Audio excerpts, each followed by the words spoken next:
प्रश्न 17, निम्नलिखित में से किसका सुमेल सही है? व्याख्या, भारतीय संविधान का अनुच्छेद 352 राष्ट्रीय आपातकाल की घोषणा से संबंधित है। यदि युद्ध, बाहरी आक्रमण या सशस्त्र विद्रोह के कारण भारत की सुरक्षा को खतरा हो तो राष्ट्रपति राष्ट्रीय आपातकाल घोषित कर सकते हैं। अन्य विकल्पों में अनुच्छेद 17 अस्पृश्यता के उन्मूलन से संबंधित है, अनुच्छेद 78 राष्ट्रपति को जानकारी देने के प्रधानमंत्री के कर्तव्यों से संबंधित है तथा अनुच्छेद 192 राज्य विधानमंडल के सदस्यों की निरर्हता से संबंधित है। इसलिए केवल अनुच्छेद 352 और आपात स्थिति की घोषणा का युग्म सही है। स्मरणीय तथ्य, राष्ट्रीय आपातकाल का प्रावधान अनुच्छेद 352 में है। प्रश्न 18, भारतीय संविधान के किस अनुच्छेद में केंद्र शासित प्रदेशों के लिए उच्च न्यायालय का प्रावधान है? व्याख्या, अनुच्छेद 241 केंद्र शासित प्रदेशों के लिए उच्च न्यायालय की स्थापना अथवा किसी विद्यमान न्यायालय को उच्च न्यायालय घोषित करने का प्रावधान करता है। संविधान के भाग 8 में संघ राज्य क्षेत्रों से संबंधित प्रावधान दिए गए हैं। केंद्र शासित प्रदेशों का प्रशासन सामान्यतः राष्ट्रपति के माध्यम से संचालित होता है, किंतु न्यायिक व्यवस्था के लिए विशेष संवैधानिक प्रावधान भी किए गए हैं। अनुच्छेद 241 इसी व्यवस्था का महत्वपूर्ण भाग है। स्मरणीय तथ्य, केंद्र शासित प्रदेशों के लिए उच्च न्यायालय का प्रावधान अनुच्छेद 241 में है। प्रश्न 19, सूची 1 को सूची 2 से सुमेलित कीजिए तथा सही उत्तर चुनिए। व्याख्या, अनुच्छेद 76 भारत के महान्यायवादी से संबंधित है। महान्यायवादी भारत सरकार का सर्वोच्च विधिक सलाहकार होता है। अनुच्छेद 148 भारत के नियंत्रक एवं महालेखा परीक्षक से संबंधित है, जो सरकारी लेखों का परीक्षण करता है। अनुच्छेद 75 के अंतर्गत केंद्रीय मंत्रियों की नियुक्ति का प्रावधान है और प्रधानमंत्री की सलाह पर राष्ट्रपति मंत्रियों की नियुक्ति करते हैं। अनुच्छेद 131 सर्वोच्च न्यायालय के मूल अधिकार क्षेत्र से संबंधित है, जिसके अंतर्गत केंद्र और राज्यों के बीच विवादों की सुनवाई की जाती है। स्मरणीय तथ्य, महान्यायवादी अनुच्छेद 76 और नियंत्रक एवं महालेखा परीक्षक अनुच्छेद 148 में वर्णित है। प्रश्न 20, सूची 1 को सूची 2 से सुमेलित कीजिए तथा सही उत्तर चुनिए। व्याख्या, विधि के समक्ष समानता का अधिकार अनुच्छेद 14 में दिया गया है। कार्य करने का अधिकार राज्य के नीति निदेशक तत्वों के अंतर्गत अनुच्छेद 41 में वर्णित है। कार्य करने के लिए उचित और मानवीय परिस्थितियों की व्यवस्था अनुच्छेद 42 में की गई है। बच्चों के लिए निःशुल्क और अनिवार्य शिक्षा का प्रावधान मूल रूप से अनुच्छेद 45 में था। बाद में 86वें संविधान संशोधन 2002 द्वारा 6 से 14 वर्ष तक के बच्चों के लिए शिक्षा को अनुच्छेद 21 के अंतर्गत मौलिक अधिकार बनाया गया तथा अनुच्छेद 45 को संशोधित किया गया। स्मरणीय तथ्य, अनुच्छेद 14 समानता, अनुच्छेद 41 कार्य का अधिकार, अनुच्छेद 42 मानवीय कार्य परिस्थितियां और अनुच्छेद 45 प्रारंभिक बाल्यावस्था शिक्षा से संबंधित है। प्रश्न 1, भारतीय संविधान की निम्न में से कौन सी अनुसूची राज्यों और संघ राज्य क्षेत्रों के नाम तथा उनके क्षेत्रीय विवरण का वर्णन करती है? व्याख्या, भारतीय संविधान की प्रथम अनुसूची में राज्यों और संघ राज्य क्षेत्रों के नाम तथा उनके क्षेत्रीय विस्तार का वर्णन किया गया है। संविधान लागू होने के समय राज्यों का वर्गीकरण अलग प्रकार का था, किंतु राज्यों के पुनर्गठन और नए राज्यों के निर्माण के साथ इस अनुसूची में समय समय पर संशोधन किए गए हैं। वर्तमान भारत की संघीय संरचना को समझने के लिए प्रथम अनुसूची अत्यंत महत्वपूर्ण है। स्मरणीय तथ्य, प्रथम अनुसूची राज्यों और संघ राज्य क्षेत्रों के नाम तथा क्षेत्रीय विवरण से संबंधित है। प्रश्न 2, वित्त विधेयकों के बारे में विशेष उपबंध किस अनुच्छेद के अंतर्गत किया गया है? व्याख्या, भारतीय संविधान का अनुच्छेद 117 वित्त विधेयकों से संबंधित विशेष उपबंधों का वर्णन करता है। यह अनुच्छेद स्पष्ट करता है कि ऐसे विधेयक जिनमें कराधान, सरकारी व्यय अथवा भारत की संचित निधि से संबंधित विषय शामिल हो, उन्हें प्रस्तुत करने की विशेष प्रक्रिया अपनाई जाएगी। वित्त विधेयक संसद में केवल राष्ट्रपति की पूर्व अनुशंसा पर ही प्रस्तुत किए जा सकते हैं। ये व्यवस्था वित्तीय अनुशासन और कार्यपालिका की उत्तरदायित्वपूर्ण भूमिका सुनिश्चित करती है। स्मरणीय तथ्य, वित्त विधेयकों के विशेष उपबंध अनुच्छेद 117 में दिए गए हैं। प्रश्न 3, भारतीय संविधान के किस अनुच्छेद के अंतर्गत अखिल भारतीय सेवाओं का प्रावधान किया गया है? व्याख्या, भारतीय संविधान का अनुच्छेद 312 अखिल भारतीय सेवाओं के सृजन का प्रावधान करता है। यदि राज्यसभा उपस्थित और मतदान करने वाले सदस्यों के 2/3 बहुमत से यह घोषित करे कि राष्ट्रीय हित में नई अखिल भारतीय सेवा का गठन आवश्यक है, तो संसद कानून बनाकर ऐसी सेवा का गठन कर सकती है। वर्तमान में भारतीय प्रशासनिक सेवा, भारतीय पुलिस सेवा और भारतीय वन सेवा प्रमुख अखिल भारतीय सेवाएं हैं।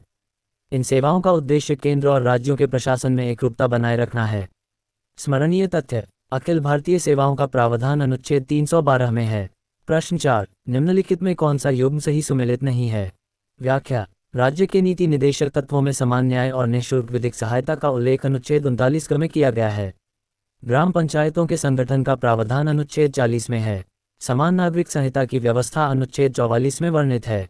जबकि न्यायपालिका और कार्यपालिका के पृथक्करण का उल्लेख अनुच्छेद 50 में किया गया है, न कि अनुच्छेद 48 में। अनुच्छेद 48 कृषि और पशुपालन के संगठन से संबंधित है, इसलिए अनुच्छेद 48 और न्यायपालिका कार्यपालिका पृथक्करण का युग्म गलत है। स्मरणीय तथ्य: न्यायपालिका और कार्यपालिका के पृथक्करण का प्रावधान अनुच्छेद 50 में है। प्रश्न 5, सूची 1 को सूची 2 से सुमेलित कीजिए तथा सही उत्तर चुनिए। व्याख्या: अनुच्छेद 26 धार्मिक कार्यों के प्रबंधन की स्वतंत्रता प्रदान करता है और धार्मिक संप्रदायों को अपने धार्मिक संस्थानों का संचालन करने का अधिकार देता है। अनुच्छेद 40 ग्राम पंचायतों के संगठन से संबंधित है तथा राज्य को पंचायतों को सशक्त बनाने का निर्देश देता है। अनुच्छेद 98 संसद सचिवालय से संबंधित है और लोकसभा तथा राज्यसभा के पृथक सचिवालयों की व्यवस्था करता है। अनुच्छेद 239 के अनुसार संघ राज्य क्षेत्रों का प्रशासन राष्ट्रपति के माध्यम से संचालित किया जाता है। स्मरणीय तथ्य: अनुच्छेद 26 धर्म, अनुच्छेद 40 पंचायत, अनुच्छेद 98 संसद सचिवालय और अनुच्छेद 239 संघ राज्य क्षेत्रों से संबंधित है। प्रश्न 6, सूची 1 को सूची 2 से सुमेलित कीजिए तथा सही उत्तर चुनिए। व्याख्या: अनुच्छेद 14 सभी व्यक्तियों को कानून के समक्ष समानता और विधि के समान संरक्षण का अधिकार प्रदान करता है। अनुच्छेद 36 से 51 तक राज्य के नीति निदेशक तत्वों का वर्णन किया गया है। अनुच्छेद 74 मंत्रिपरिषद और राष्ट्रपति के संबंधों से जुड़ा है तथा राष्ट्रपति को सहायता और सलाह देने वाली मंत्रिपरिषद की व्यवस्था करता है। अनुच्छेद 368 संविधान संशोधन की प्रक्रिया से संबंधित है और संविधान में संशोधन करने की विधि निर्धारित करता है। स्मरणीय तथ्य: अनुच्छेद 14 समानता, अनुच्छेद 74 मंत्रिपरिषद और अनुच्छेद 368 संविधान संशोधन से संबंधित है। प्रश्न 7, सूची 1 को सूची 2 के साथ सुमेलित कीजिए तथा सही उत्तर चुनिए। व्याख्या: अनुच्छेद 2 संसद को नए राज्यों को संघ में शामिल करने या स्थापित करने की शक्ति प्रदान करता है। अनुच्छेद 14 समानता के अधिकार से संबंधित है। अनुच्छेद 22 गिरफ्तारी और निरोध के मामलों में नागरिकों को सुरक्षा प्रदान करता है तथा उन्हें कानूनी संरक्षण उपलब्ध कराता है। अनुच्छेद 111 राष्ट्रपति को संसद द्वारा पारित विधेयक पर स्वीकृति देने, रोकने अथवा पुनर्विचार हेतु वापस भेजने की शक्ति प्रदान करता है। यह अनुच्छेद भारतीय संविधान की मूल संवैधानिक व्यवस्था का महत्वपूर्ण भाग है। स्मरणीय तथ्य: नए राज्यों का गठन अनुच्छेद 2 और राष्ट्रपति की स्वीकृति संबंधी शक्ति अनुच्छेद 111 में वर्णित है। प्रश्न 8, सूची 1 को सूची 2 के साथ सुमेलित कीजिए तथा सही उत्तर चुनिए। व्याख्या: अनुच्छेद 54 भारत के राष्ट्रपति के निर्वाचन से संबंधित है। इसके अनुसार राष्ट्रपति का चुनाव निर्वाचक मंडल द्वारा किया जाता है जिसमें संसद के निर्वाचित सदस्य तथा राज्यों की विधानसभाओं के निर्वाचित सदस्य शामिल होते हैं। अनुच्छेद 75 प्रधानमंत्री और मंत्रिपरिषद की नियुक्ति से संबंधित है। अनुच्छेद 155 राज्यपाल की नियुक्ति का प्रावधान करता है और राष्ट्रपति द्वारा राज्यपाल की नियुक्ति की जाती है। अनुच्छेद 164 राज्य के मुख्यमंत्री और मंत्रिपरिषद की नियुक्ति से संबंधित है। राज्य विधानमंडलों की संरचना का उल्लेख मुख्य रूप से अनुच्छेद 168 से 212 तक किया गया है। स्मरणीय तथ्य: राष्ट्रपति का निर्वाचन अनुच्छेद 54 और राज्यपाल की नियुक्ति अनुच्छेद 155 में वर्णित है। प्रश्न 9, सूची 1 को सूची 2 से सुमेलित कीजिए तथा सही उत्तर चुनिए। व्याख्या: अनुच्छेद 61 राष्ट्रपति पर महाभियोग की प्रक्रिया से संबंधित है। यदि राष्ट्रपति संविधान का उल्लंघन करता है तो संसद द्वारा महाभियोग चलाया जा सकता है। अनुच्छेद 67 का उपराष्ट्रपति को हटाने की प्रक्रिया का वर्णन करता है। अनुच्छेद 94 लोकसभा के अध्यक्ष और उपाध्यक्ष के पद रिक्त होने तथा हटाने से संबंधित है, जिसमें स्पीकर को हटाने का प्रावधान भी शामिल है।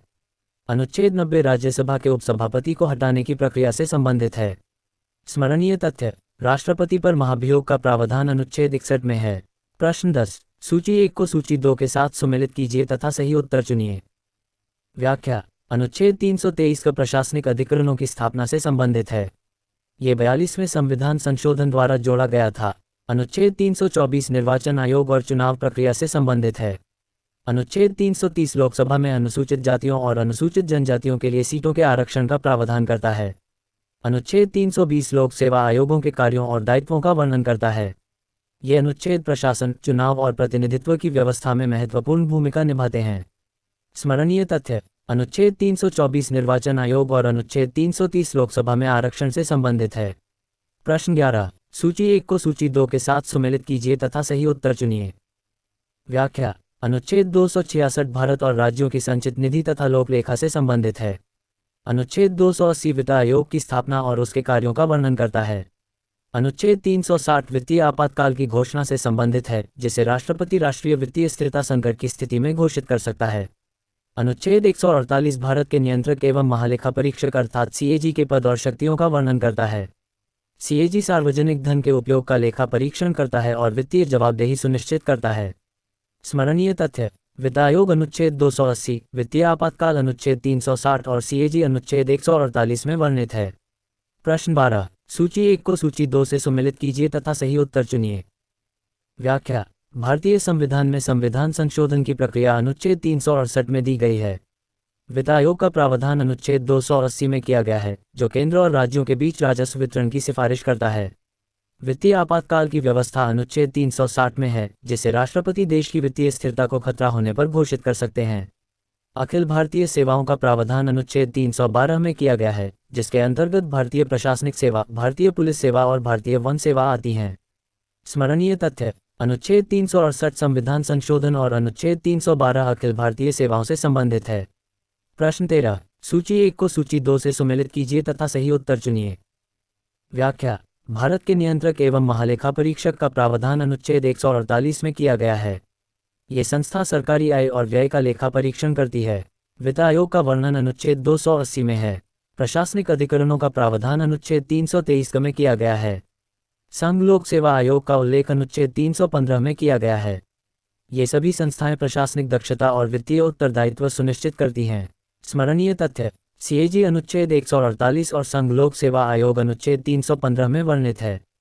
प्रश्न 14, निम्नलिखित युग्मों में से कौन सा युग्म सही सुमेलित नहीं है? व्याख्या: अंतर राज्य परिषद का प्रावधान अनुच्छेद 263 में किया गया है। वित्त आयोग अनुच्छेद 280 के अंतर्गत स्थापित किया जाता है। प्रशासनिक अधिकरणों की व्यवस्था अनुच्छेद 323 में है तथा संघ लोक सेवा आयोग का उल्लेख अनुच्छेद 315 में है।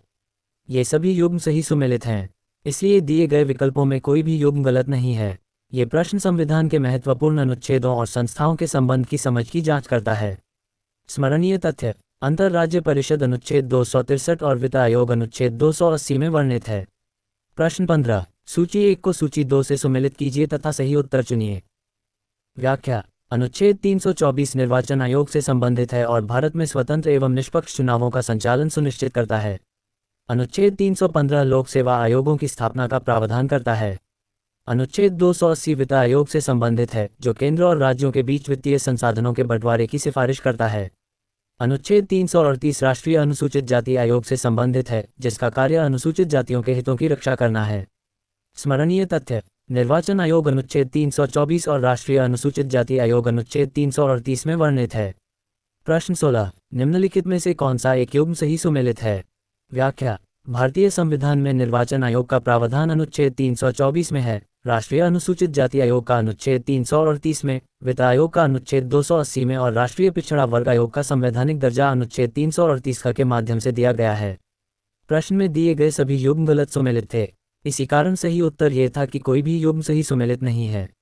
ये प्रश्न संवैधानिक निकायों और उनके अनुच्छेदों के सटीक ज्ञान पर आधारित है। स्मरणीय तथ्य: राष्ट्रीय पिछड़ा वर्ग आयोग को 102वें संविधान संशोधन 2018 द्वारा संवैधानिक दर्जा मिला और इसका उल्लेख अनुच्छेद 338 में है।